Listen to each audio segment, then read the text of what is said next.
I usually, if I talk at a conference, I like to go early in the conference because then you can get it over with and the rest of the conference is just really relaxing. But I have to say that the fact that I'm going at the end of the conference makes me happy now because it gives me the opportunity to thank everyone for the incredible hospitality. Every single person I have interacted with in this country has been incredibly generous and kind, and the organization is also amazing. We're treated like kings and queens, so please let me give you thanks, especially to our organizers. Let me applaud you. Thank you. So as they say in the world of Monty Python, and now for something completely different. I am going to talk to you today about the application of Python and artificial intelligence and machine learning to the world of cultural heritage. So I think it's very different than most of the talks, possibly all of the talks that you've seen here today. And this talk will be, what I hope that you get from the talk is first a sense of my appreciation for the community. In a way, this talk is a love letter to the community, to the incredible set of capabilities that comes from this community working together to make everything you could possibly imagine possible. And I hope to give you an enthusiasm for the kinds of things that, the kinds of problems that we can work on in the world of cultural heritage. I have a very unusual career story, and I won't bore you with the details, but essentially, I was a professor working on very different things, space solidification, of all things. And I had the sense that I was reasonably good at what I was doing, but it didn't make me feel like I would look back at my career and think, yes, I have really made the world a better place. This is what I should have been doing. And through a set of unusual good luck, I found myself with an opportunity to take a complete left turn in my career and to focus myself on cultural heritage. So I like to say that I'm on a mission to help the world access, preserve, and understand its cultural heritage. I intentionally define this to be as vague as possible so that I have an excuse to work on anything that I think is cool.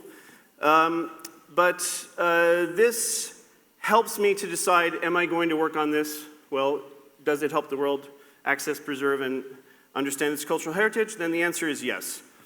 So I was not an active member of the Python community. I was a very active cheerleader. I was teaching Python at the university numerical methods course. And I was a kind of lurker on Twitter. So why am I here giving a keynote at PyCon Colombia? It's because I love suspense.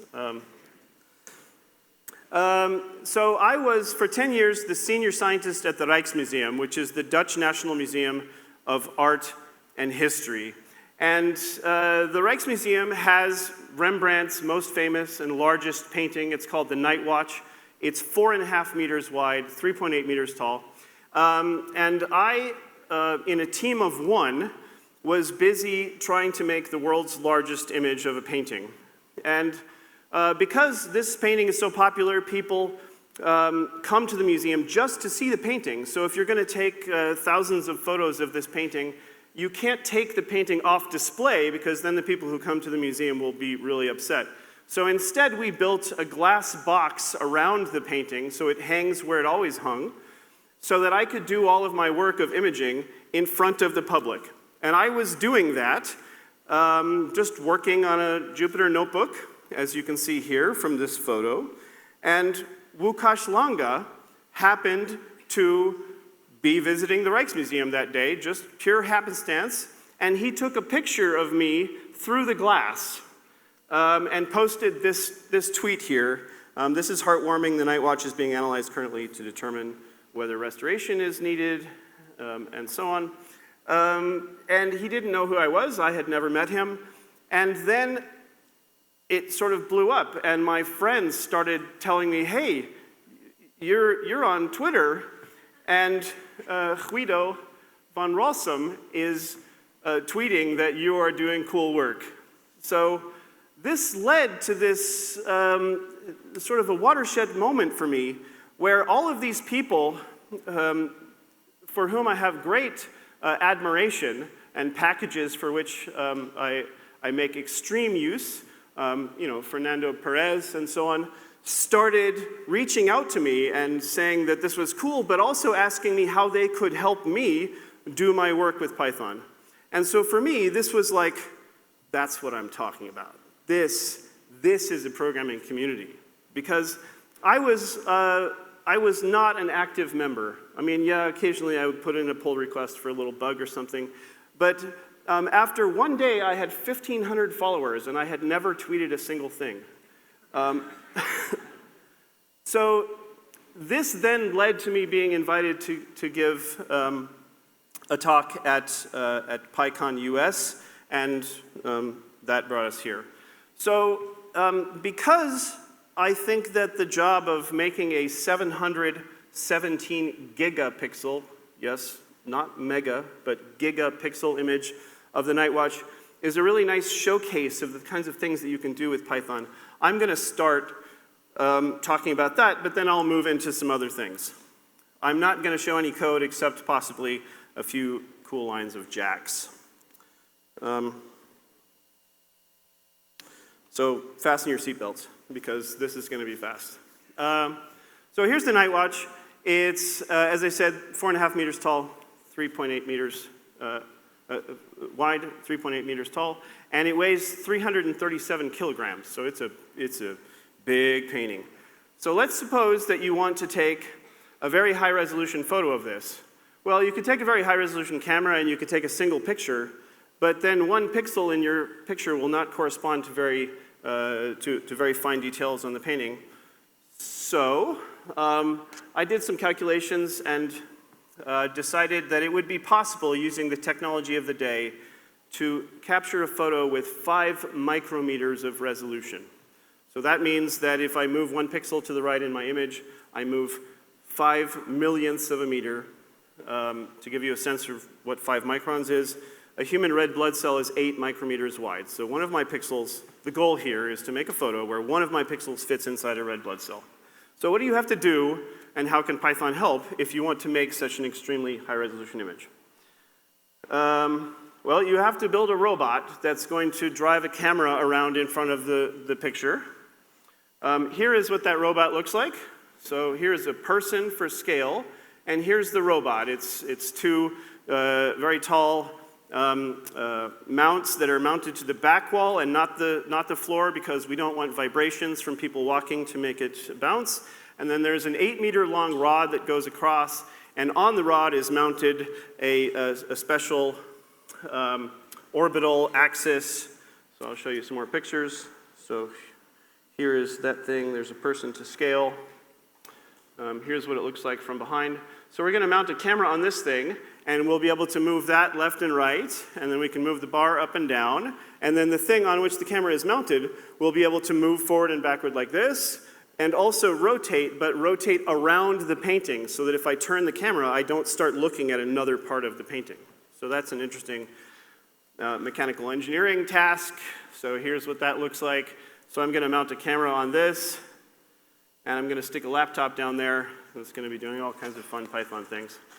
Here's what the camera looks like. And this is a view of the area that one of my photos, 100 megapixel photos, will capture on the painting. So one photo is 5.5 centimeters wide. Okay. And again, for scale, here's what that looks like when I'm debugging it. Giant USB cable hanging down. These are light sources. So I'm going to drive around the painting and take lots and lots of photos. So I have a special calibration plate that's very, very, very flat, but which has some texture that I'll talk about in a moment. And I'm showing this also to show that there's a laptop down here. Also, the problem when you're that close with a very high-resolution camera is that, as we've all experienced with our mobile phones, if what you're taking a picture of is too far, it will be blurry, and if it's too close, it will be blurry.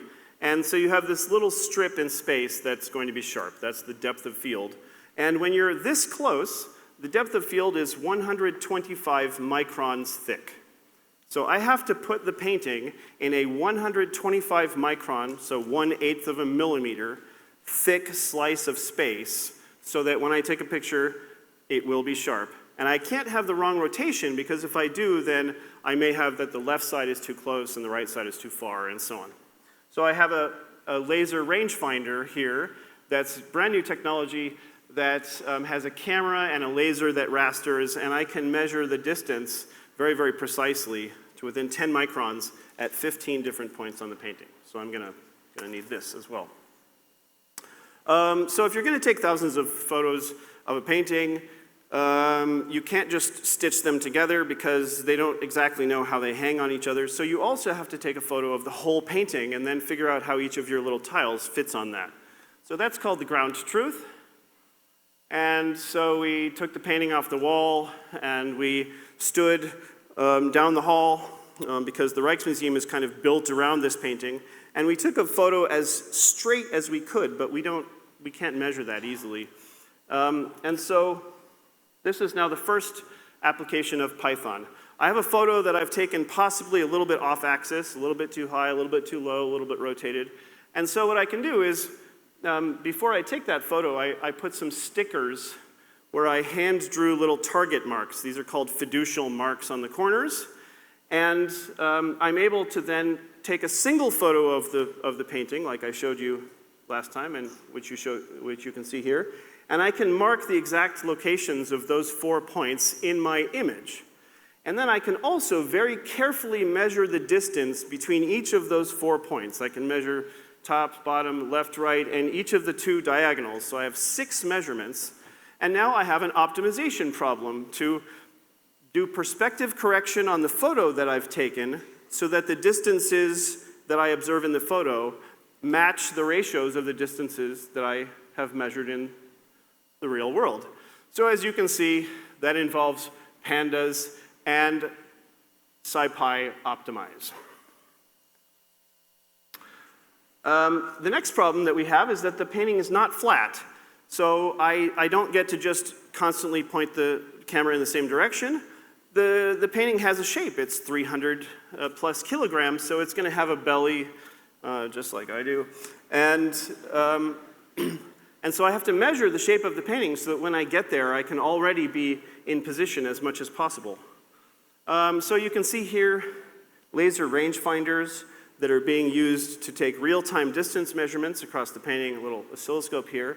And so it was in the middle of driving around the painting that, and collecting data, which ends up being very, very, very noisy, that Łukasz saw me. So here is a 30x exaggeration of the 3D shape of this painting, obtained by driving around the painting again and again while doing real-time distance scans, and then using all of the SciPy spatial algorithms, plus a bunch of stuff from Network X to get very good noise reduction and local fitting of these very noisy point clouds. So the punchline here, there you can zoom all the way and see one of my little scans. So I had to drive around in front of the painting for 3 days just taking 3D data. So you can see that the painting is not flat. It has ripples along the sides because it's been stretched and so on. So it's got a complicated shape. And I had better know that a priori before I get there so that the corrections I make when I do arrive are minimal. The next thing I have to worry about is, yes, it is true that the space in front of my painting, there is some narrow space, which if I put the painting in that little sliver, will give me a sharp photo, but I don't know where that is. So what I have to do is measure it through a very detailed calibration. So the idea is that, as I was just alluding to, there is a little sliver of space in front of the camera. If I'm too close, anything that falls in this region here will not be sharp. Anything that falls out here will not be sharp. But if I'm in this little Goldilocks zone, then everything will be nice and sharp, but I don't know what that looks like. So what I do is I have this white calibration plate that you saw, and I start taking photos. So this is a schematic of the plate. I position the camera far away from the plate, and I start taking photos, and I take another one, and I move 20 microns forward, and I take another and another, and I take hundreds of these photos moving forward. And the hope is that what I will see is that in this photo, only the bottom of the plate the bottom of the field of view is sharp. So if I looked at the photo I took here, this will be sharp down here, and everything else will be blurry. And then when I move the camera forward a little bit, now this part is sharp, and the bottom will be blurry, and the top will be blurry.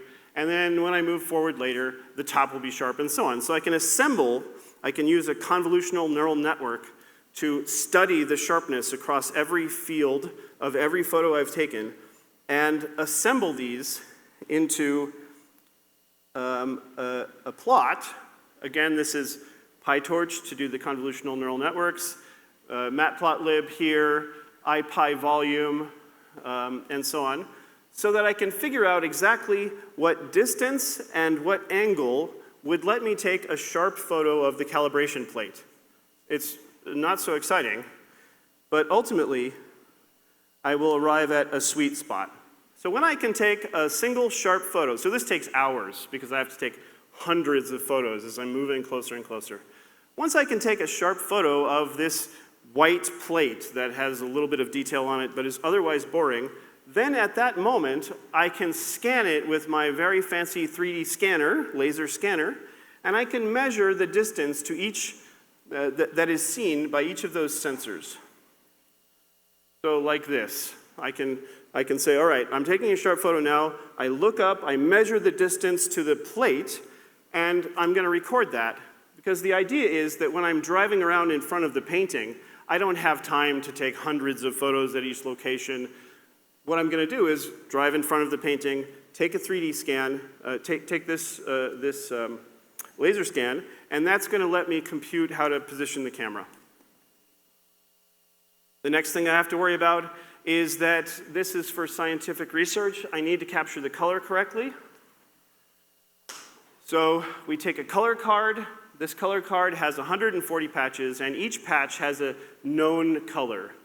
So the idea is that if I take a photo of this patch, of this card, then I will be able to compute the correction that's coming from the fact that my light may be a little bit too yellow or a little bit too blue, or that my lenses are absorbing blue light or whatever. I'll be able to correct the photo to give me good colors. So this, again, is matplotlib and a color science library. There is a library called Color Science that allows me to compare the color that I did see to the color that I should have seen. That's ground truth. Ground truth is what I should have seen. Measured is what I did see. And then I can do color calibration, and then I can use Seaborn and Pandas to make beautiful heat maps of the, per patch, the so-called delta E. So this is a number that measures human perception of color difference, and any difference that's less than around 2.4 is not perceptible by humans. So if you're less, like to be sort of scientifically accepted, the rule is that the worst patch is allowed to be 10, and the average patch has to be less than 4 delta E. So you can see this does a really nice job of that. Okay, so that's the sort of setup. I know where I can put my camera to get a sharp photo. I know what kind of, what the painting should be shaped like. I know about how to correct the photos that I'm taking. So now I'm going to talk for a little while about the image capture system, and this is where Python really shines. So this is quite an elaborate system, I admit, but it's as simple as I could make it. So to begin with, up here we have the system that is the hardware. And this hardware system has these 5 drive motors, up, down, left, right, forward, backward, tilt, left, right, tilt, up, down. So 5 axes. I have position encoders on each of those. I have a laser rangefinder array. I have accelerometers, so I can wait until things stop vibrating. I have temperature and relative humidity, so I can correct for expansion and contraction with temperature variations. And this system I talked to with a Raspberry Pi that is providing protocol buffer communications with Python. Then the next system is the imaging subsystem. And the imaging subsystem is basically the camera and the laptop put together. So the camera is the world's highest resolution digital camera, which is great, but the bummer is that there's no API to talk to the camera.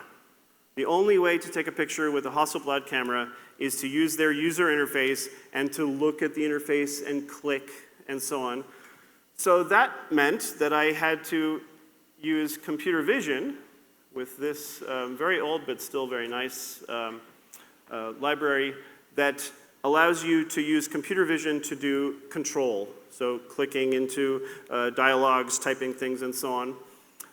And then when I take a photo, I'm going to need to, I'm going to tell the camera to take a photo. I'm going to get this raw image, and I do not want to move to the next position unless I have a good photo. So that means I have to have a real-time image quality detection algorithm here. So I am going to capture a photo and then use a neural network that I trained with PyTorch. I'm going to develop the photo using raw Pi, and I'm going to convert that into a format that PyTorch can use using a library called libvips, for which there's a wonderful Python binding called pyvips. Okay, so we'll come back to that. Then there's the central control subsystem. So this is the thing that connects to the hardware that moves the camera. This connects to the camera and the laptop. It connects to a high-capacity network attached storage. For this, I have a fairly powerful server that is constantly processing the data using these various libraries. And then there is another component of the system, which is the client laptop. So I don't get to be up there with the camera riding around in front of the painting. I'm sitting with my laptop down actually in another room. And so to control this system, while it takes 8,439 photos, I have written using IPyWidgets, an async I/O controller that's constantly talking via WebSockets to the main controller up there. And I have a control panel that's showing me the status of the robot. That's actually a set of widgets in IPython. So this is what that looks like in practice. There's me sitting in front of the laptop. That's what the camera is seeing right here. And then here's an async I/O set of widgets in IPython. So I'm getting real-time telemetry back from the control system. I have buttons with which I can control things, but I'm in a Jupyter notebook, so I can basically, in real time, be writing code to check things and so on. So the typical single photo works like as follows. I'm running some async code down here that moves in a grid. So to take a single photo, this async system down here tells this system, all right, I want another photo and I want this at row 17, column 44. That causes this to then compute the movement that would be needed, given where the camera is now and where the camera needs to be at what angle, to command this system to move to a new position. But then there's a problem when you're taking a photo of a painting on canvas and your depth of field is 125 microns. The problem is that there's current in this room. So if I were to just look at this screen, it's constantly moving back and forth. It's a 17.2 square meter sail. And so my painting is moving forward and backward constantly in a somewhat chaotic fashion because of the wind in the room. And that will ruin one of my photos. So I have to use a neural network to predict the angle and the distance based upon the patterns that I've observed in the past about the movement. I get there, I do a quick scan as fast as I can, a 3D scan, as fast as I can, so I'm still in the right position. I take a photo by this talking with ZMQ to tell this laptop to command the user interface of the camera to take a photo. Then I download the photo, develop it from a RAW file, run it through a neural network that has been trained to assess quality. This is trained to see whether an image is blurry or not, whether it's properly exposed on the left and the right, whether it has motion blur and so on. If that works, then this is encoded to a TIFF file, color corrected, and put on the NAS. Repeat. So this allowed me to take 8,439 photos, all sharp, in approximately 3 weeks. The punchline of this, I'm not going to go into all of the details because I think I'm losing many of you, that I am going to stitch together all of these photos into a single photo, which is 925,000 pixels wide, 775,000 pixels tall, which means that it's 717 gigapixels. It's a single 5.6 terabyte TIFF file. My mom likes to tell me that when I was young, my favorite toy, she likes to remind me, my favorite toy was the Light Bright, in which you had 214 pixels. So, yeah, come back in another 10 years. So I think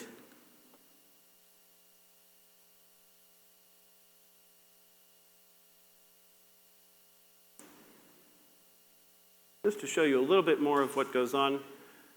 So if I were to try to stitch this area here looks like that.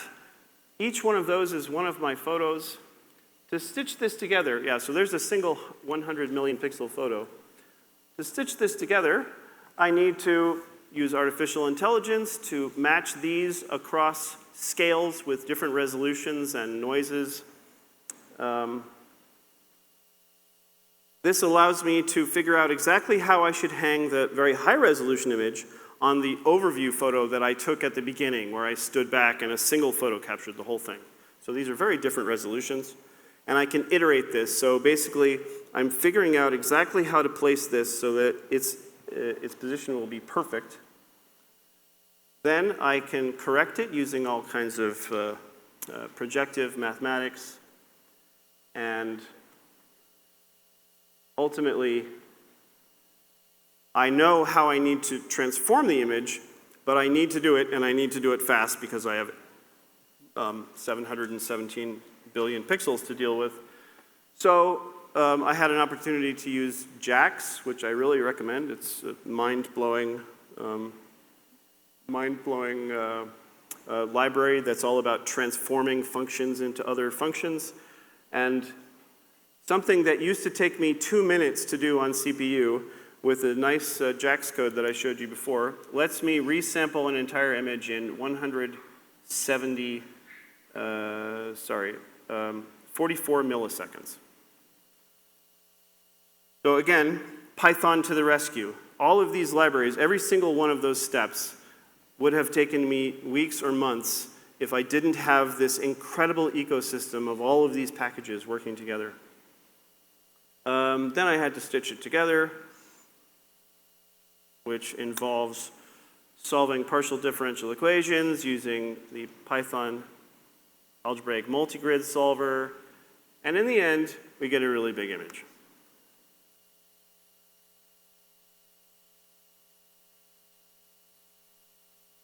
But the cool part is, like, let's look at the image.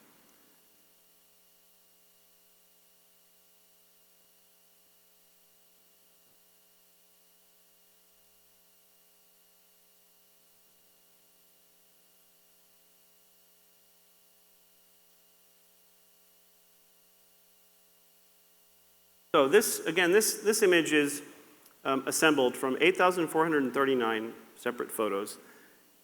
The sampling resolution is 5 micrometers. And to give you a sense, I've turned on a scale bar down there. This is a real-time image viewing application that I've created. This is in JavaScript, but so everything I'm doing here is running in the browser, I should say. This is a live demo back to Amsterdam. So to show you the kinds of things, like why would you want to take a photo of that resolution? I'm just going to zoom into some of my favorite details here. I have a touch screen, so that's how I'm doing this.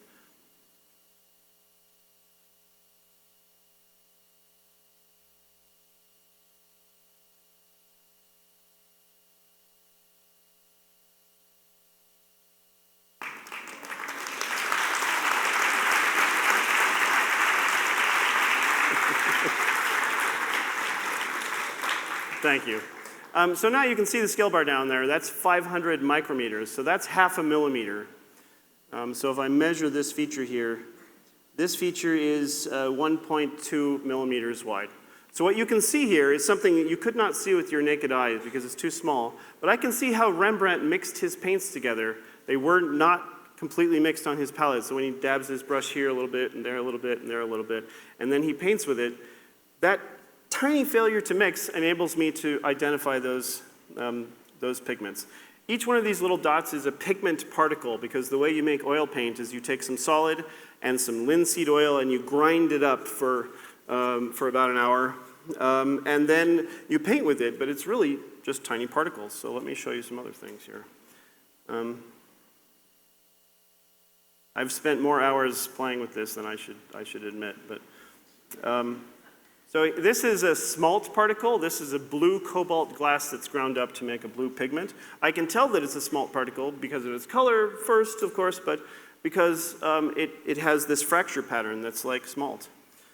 So let's hold on to your, fasten your seatbelts. Yeah. So it turns out that many art historians, and me too, believe that this figure here is a Rembrandt self-portrait. He painted himself peeking out between the two figures in the back wearing his beret. And as I get a little closer, I can see that Rembrandt has depicted the little glint in his eye. And I think that's interesting. So I want to look at that.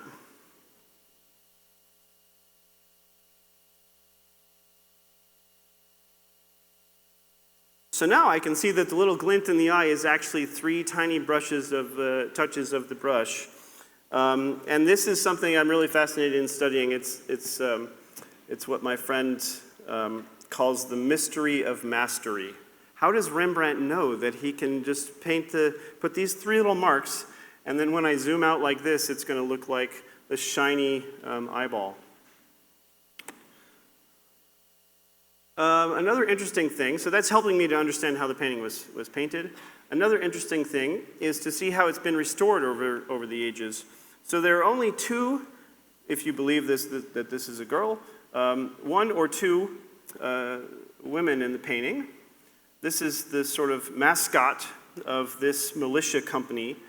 They're the Cloveneers, and so that's in Dutch, that means claw. So you can see here she's got a chicken on her belt with the claws showing. But if I look at her face, it's interesting to note that there are restorations on the face. So this is a place where there was like a little blemish, and a restorer came in with a brush and just touched that up a little bit. And yeah, you might think, oh, that's really ugly. But then note that this is only 1.3 millimeters wide, so not bad. Right? Also interesting when I'm studying how the painting is made, to zoom in down here to this big brown area, and then to actually see, oh yeah, look at that, that's exposed painting canvas. And this is now high enough resolution, it's a virtual microscope, that I can see the individual twist of the fibers.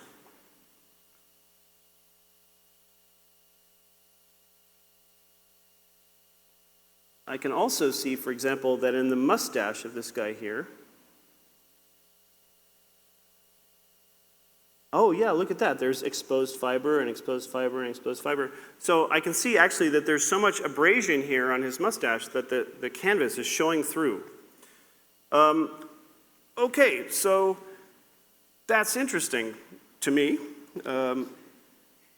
But what I can also do is, using artificial intelligence, I can combine images that I've taken with other techniques and register them very, very precisely, again, 100% Python, so that I can also study the details of the chemistry. So what I'm going to show you now is, let's say, a map of the calcium, a map of the iron, and a map of the manganese. But I'm going to make this 2 rows and build myself a custom viewer here. I'm going to turn on the labels. So this is the calcium K line. This is X-ray fluorescence, manganese, and iron. And now these will allow me to zoom around in parallel and to see the composition, not only of what's on the surface, but what's behind. So for example, if I come over here and look at Rembrandt, which is there, then I see that the guy there actually used to have a feather. Because when I do X-ray fluorescence, I can see the chemistry of what's behind the painting, not just what's on the surface. Similarly, I can see with manganese the use of the pigment called umber, and seeing where umber is present in the painting is interesting because Rembrandt did not use umber on this painting. So if I find umber in the painting, that did not come from Rembrandt. So there's an interesting story about the Night Watch, which is that a madman came and slashed the painting many, many times in 1975. It was so bad that a piece of the Night Watch fell out onto the ground. And in the restoration campaign, the restorers intentionally used a brown pigment that was different than the one that Rembrandt used so that you could see exactly where the damage was. So down here in the bottom right, you see the use of manganese. If I just show you this one, and then I show you the dog, then you may notice, if you've ever been in front of the painting, you may have noticed this feature here. I don't know how well you can see that. Are we able to turn off the lights or turn them down a little darker or not?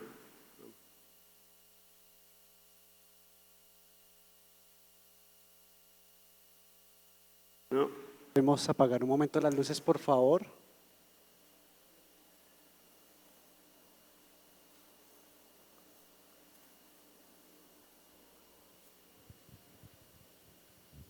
Oh yeah, that's better. Now you can all go to sleep. So here you see this Y-shaped slash through the painting, and if I show you what that looks like in manganese, then it jumps right out. Right?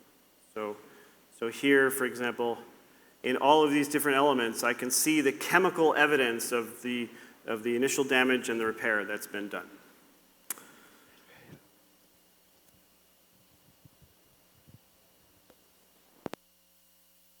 Also an interesting story about the Night Watch is that when it was first painted, it was quite a bit bigger than it is now.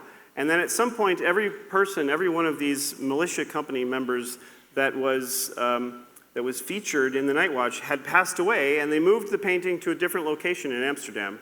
And the location they moved it to, the Stadhuis, the city hall, didn't have a room that was big enough for it. So in order to fit the painting between a pair of doors in a room with a low ceiling, they just cut off all 4 sides and stuck it there. So the painting that we have now is actually not the original painting. It's been cut down. So I was asked, is it possible that you can reconstruct what it used to look like?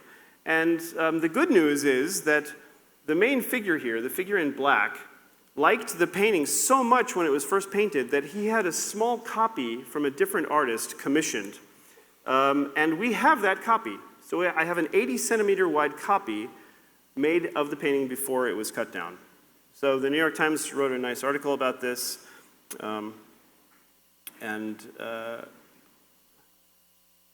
Without showing you so much how it was done, except to say that this was 3 neural networks. One that did alignment between the photo of the Night Watch I have now and the copy, the small painting that was a copy. A second one that would do warping of one image to make it perfectly match the other. And a third neural network that would learn to mimic the style of Rembrandt would learn specifically how to convert the style of the copy into the style of Rembrandt. So it's not an authorship problem, but more of a translation problem. That we could do this. So this is the original Night Watch. This is the copy. And as you can see, he's no Rembrandt. But the good news about the copy is that all of the semantic features, every detail that's present in the original is also in the copy. The problem is just that, yeah, I'm not going to convert that to the style of Rembrandt because it has weird geometry too, right? Like this. So the first thing is, so what you just saw was a semantic registration without warping. And then the second thing I can do is warp this to this with a second neural network so that now, when I show you the original and the warped copy, yeah, it's still not Rembrandt, obviously, but it's at least in alignment. So rather than this business where like everything is moving all around, now I can fix the moving around, and now I just have the problem of translating from this style into this style. I don't care about doing that on the main painting because I already have the Rembrandt. But if I did that on the edges, then I would be able to convert that to the style of Rembrandt. And ultimately, this is what you get. You get a reconstruction in the style of Rembrandt of the missing parts. So I was quite, just as a reminder, this is where the painting ends. The painting that we have today ends. So everything to the left of this is part of the reconstruction. And the goal here is to make the extension be seamless so that you can't tell that, that this is AI reconstruction. Now the goal here is, of course, not to try to duplicate the genius of Rembrandt, but rather to give people a sense of the composition as Rembrandt intended it and as was captured by the copy. So you can see that there's an interesting fact about this. You can see that the original painting, which was like, the painting as we have it now is like this, and it's focused on those two main figures, Bonnenkok and his Lieutenant Rautenberg. But that's not the way Rembrandt would compose a painting. Rather, he would make it more like this so that there's an anticipation about this militia company being led to defend the city of Amsterdam. And the interesting fact for me, the kind of funny fact, is that when you do this reconstruction and then you go to the exact center of the painting, the exact geometric center of the reconstructed painting, who it is, it's Rembrandt. So an interesting thing about this attempt to mimic every aspect of the style and palette and so on is that in addition to learning how to copy the style, the network also learned to mimic the craquelure pattern, the crackly pattern on the front. Moving on to, again, completely different things. Here is a beautiful work of art that was purchased by the Rijksmuseum. And I was thinking, well, it's very often the case that we have objects in museums and we want to photograph them better. But if I were to do photogrammetry on this, that's a process where you take many photos and try to make a 3D model, I would not be able to capture the very, very subtle coloration and finish here. So I just want to take a bunch of photos. So that's a fun robotics problem. So if you buy a €50 IKEA cake decorating stand and a €10 IKEA Lazy Susan and a few stepper motors and a Raspberry Pi and hook this all up with asynchronous Python, you can make something that will gather 360 photos, one per degree, in 12 minutes. And now I can just play it back using only photos with a nice little JavaScript viewer here. And I can also apply some computer vision to detect the exact difference between the background and the foreground, and then I can correct for the wobble of the object, because if you have this very unusually shaped object and you put it on a turntable and you spin the turntable while you're taking photos, then the object goes like this. it's close to the camera, it's to the right, it's far away from the camera, it's to the left. And that's very distracting. So this is then an attempt to back out a correction that will enable this thing to just spin smoothly on an axis that I could not possibly use when I was placing this.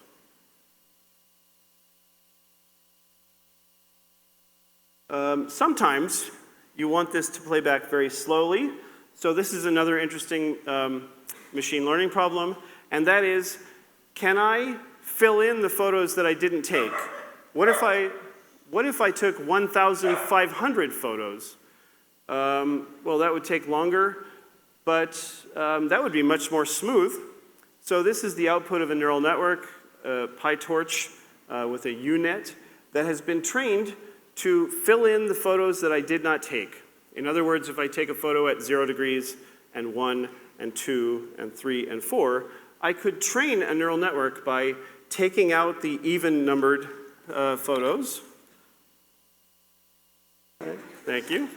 By taking out the even-numbered photos, and I could predict the 1-degree photo from the 0 and 2. I could predict the 5-degree photo from the 4 and the 6, and so on. I'm going to move on, just to quickly show you some other fun things. This is a drawing by Rembrandt. It's only 14 centimeters tall. If I take photos with a light source that's moving around, and then I process this with some machine learning, I can separate the color from the variations that are due to the tilt, and then I can simulate a light source where I've taken away the ink. So this is if the paper had no ink on it, and I was moving the light source around following the mouse, what would I see?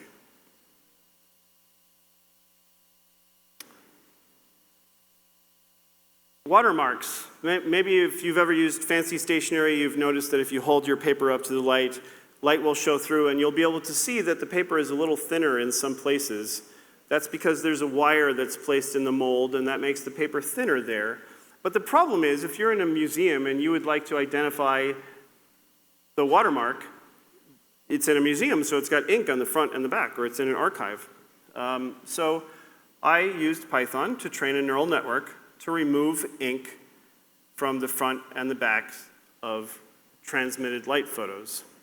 So this is using PyTorch, using scikit image to do the data synthesis, and I'm using FastAPI here as my server.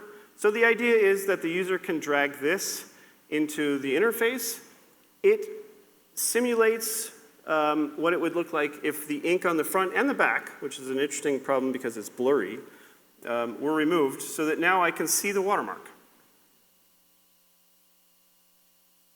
So I call it the magic eraser, and I called it that before Google made a feature on their phones that's also called magic eraser. And in the interest of time, I'm going to skip forward. Now, I've been zooming in on images, single artworks, but I also think it's interesting to zoom out. So here is every work on paper in the entire Rijksmuseum. So this is 177,000 images. This is something I made in 2016.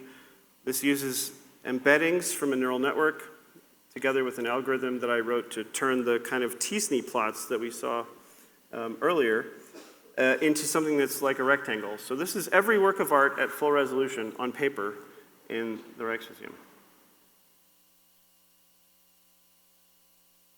Without any metadata, so this is just a giant pile of images. So you can see that it decides that it should put images by, self-portraits by Rembrandt together, and it should put like farm animals together.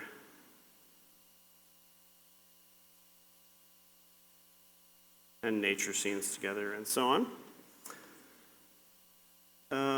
And then what I will finish with, if you'll permit me, yes? Do I still have enough time to finish with a couple examples? That's good.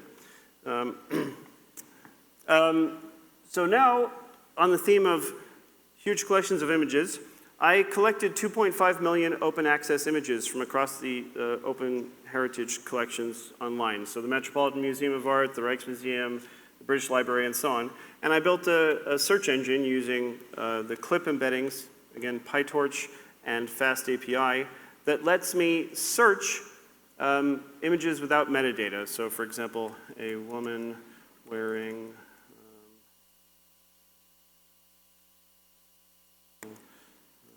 instruments.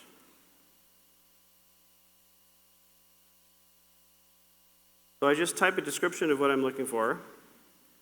And even though these images have no metadata, because I didn't gather that, it still finds them.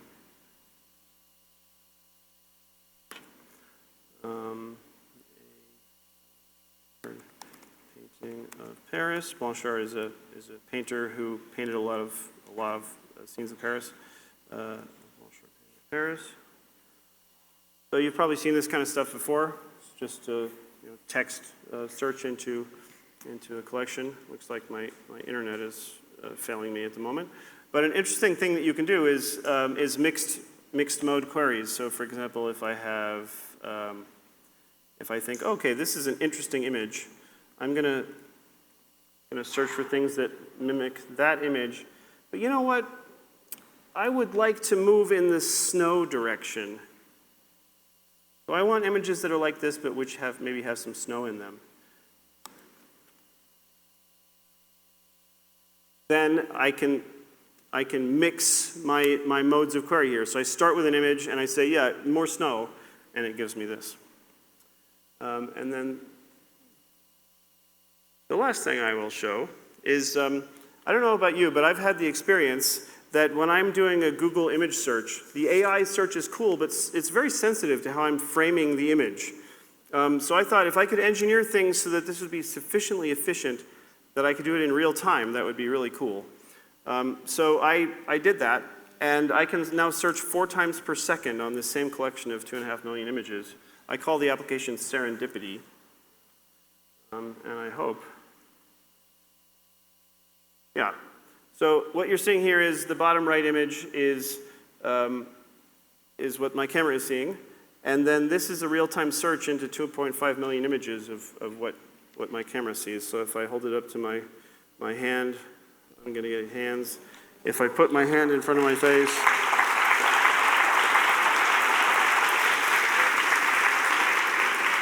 or I'll point it at my glasses, or I'll point it at the audience. So with that, I hope, despite the fact that I have run a bit long, that I've given you a sense that cultural heritage is a really, really interesting place to solve some very, very hard problems, and that by using the incredible world of all of these easily accessible, free open source packages in Python, that we can work together to help the world access, preserve, and understand its cultural heritage. Thank you.